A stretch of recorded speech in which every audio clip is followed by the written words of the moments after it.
Hello, Leo, Sun, Moon, Rising, Venus signs, and cross watchers. This is your tarot reading for the week ahead whenever you're finding it.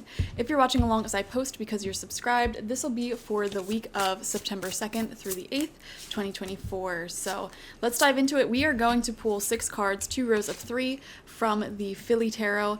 And while I'm shuffling the cards up, if you have not subscribed already, I swear to God, oh my gosh, my cat's trying to eat the cord. Luna, stop it. I swear to God, you better subscribe right now, okay? I'm trying to reach 5,000, heck, 10,000 subscribers. So help me reach that goal, y'all. Okay, let's dive into it. Leo, what's in store for you this week ahead? We have the 5 of Pentacles in reverse. Okay, so you may have been feeling like a little bit in like a lack mentality recently, feeling a little bit helpless, like where do I go from here sort of energy. And we're not gonna sugarcoat it, we're not gonna pretend, you know, like things have been totally perfect for you. If this is what you've been dealing with, this is where you're coming from. So let's see how things are gonna evolve and change this week for you. 3 of Swords in reverse. Wow, right next to that, yeah, I definitely feel like, Leo, there may have been some sort of heartbreak or challenge, or I don't know, it just feels like something maybe didn't really go over super well. Some of you may have gotten into like a falling out, a separation with someone, or I don't know, just thinking about the past a lot is what it feels like. And so last week, the week previous to this one that this reading is for, you maybe were in a low place emotionally, getting caught up in like old heartbreak, and that's fine. That happens sometimes. Don't beat yourself up for not being over something, you know. But this week with the 3 of Swords coming out in reverse, I actually see things getting pretty better and improving there. I don't think you're going to be as in your head as you were in the previous week, so that's good. Things are looking up. Yeah, we have Justice. Wow. Leo, I feel like part of other people's karma will be to lose you. Yeah. So there are some karmic contracts that you have in this lifetime where you were supposed to be like everything for somebody, like the best thing that could have happened to them. You know, you could have helped them so much in their career, in their life, like really help them like live life to the fullest, experience unconditional love, and have a great amount of success. Like you were really, really all that and a bag of chips for someone, multiple people, friends, old relationships, etc. And this was a karmic relationship. So what you had to learn from this relationship was how to value yourself, ask for what you need, have healthy boundaries, and not settle for like being left out in the cold a lot, you know? That was your karma. That was your lesson in these relationships. Their lesson was to have somebody like you, somebody who was offering it all, and to lose you.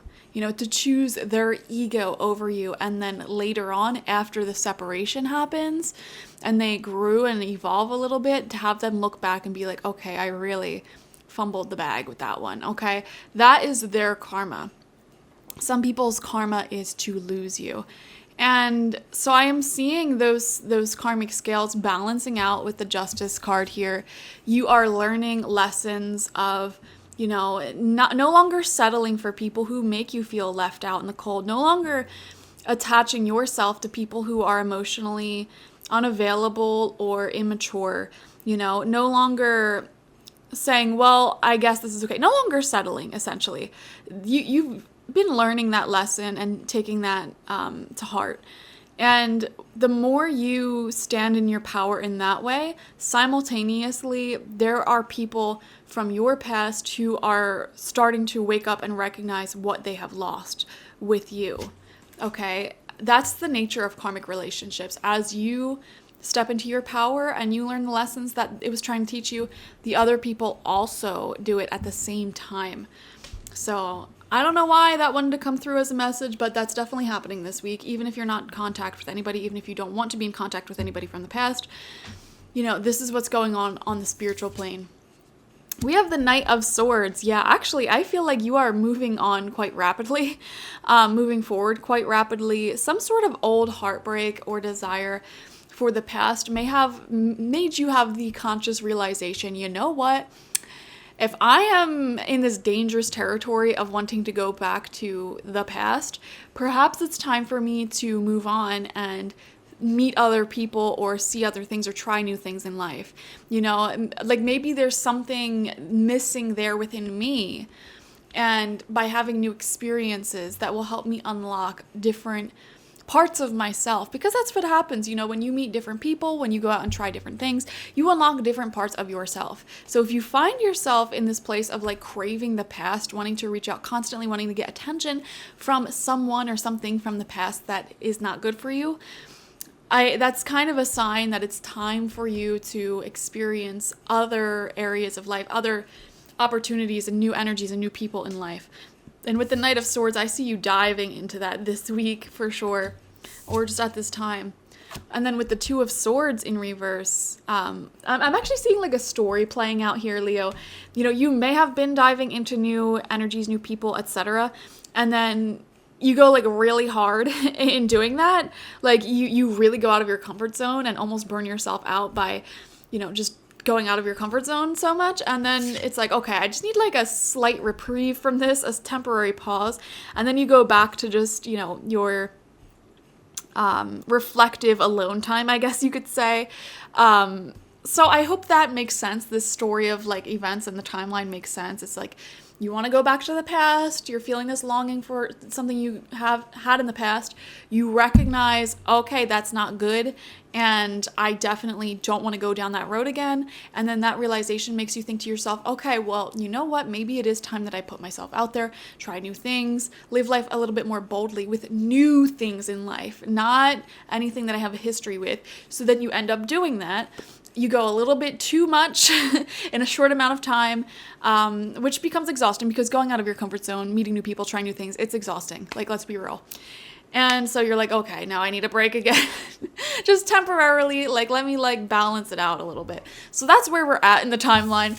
And then final card out is the World. Yes, this is exactly the perfect card to be your last card for a reading like this, because this shows like, yeah, you're able to let go of the past now. You appreciate it for what it was, but there's no more desire to go back to the past. You're ready for a fresh new start. You're ready to start a new journey in life again. So I love that for you. Absolutely. Yeah. I feel like in the upcoming weeks, Leo, a lot of you will be finding yourself in new territories, new people in your life, new energies, new experiences, that sort of thing, no longer in these relationships with ghosts from the past.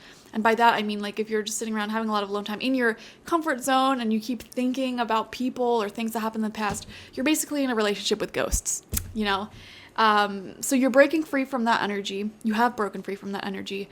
And you're saying yes to newness. You're saying yes to life. And that will lead you to the Fool card, which is, the first card of the major arcana. The World is the last card of the major arcana. It represents the end of a journey. And then the cycle repeats again, like the Ouroboros. And then you end up at the Fool, which is new beginnings, like really big new beginnings.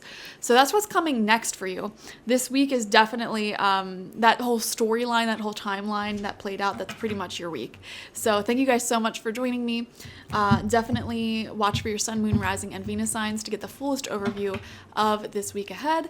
Like this video, comment how it resonated down below, and subscribe. If you want a personal reading with me one-on-one, the link to that is always in the description box, spiritpsychic.org. I also offer my intention oils there and spiritual life coaching sessions there, so check it out. Bye-bye.